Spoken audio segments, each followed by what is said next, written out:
Give me a memory, a moment you have, like perhaps the most important win you've had. It may not be a championship, but the win that perhaps meant the most to you. Oh, wow. That's a hard question. That is a hard question. To me, the one that stands out is the first one for sure, up in Alaska against UAA, Alaska Anchorage. But the other one was the first time we qualified to go to the Final Four, and it was just because of a personal thing.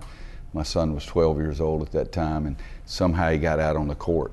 And it was in Charlotte, and we had just won the game to go to the Final Four, and he came around and said, Dad, I know I've got school this week, but can't I go to the Final Four? I mean, and I think all of us, like Michael said, it's bigger than the game. It's your friendships with your families, and I remember that one just like it was yesterday. So did he get to skip school? Yeah, he got to skip school, and I even had a limo go pick him up, and he thought he had died and gone to heaven. It's been downhill since.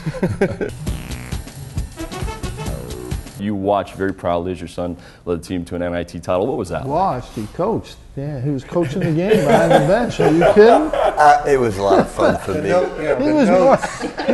He was more active. I couldn't tell who was coaching the game. Well, he said to me, he never said got to out me of your box, though. the game before, I said, why didn't you foul? You're up 3 there. And he said, let me ask you a question, Dad. What are you doing now? I said, I'm just watching you. He said, no, what are you doing? I said, I'm not doing anything. He said, that's just it. I'm still coaching. You're not doing anything. So why don't you just... And then the next day, he turned around to me and says, I'm going to foul, okay? And he fouled in that game. It was a lot of fun.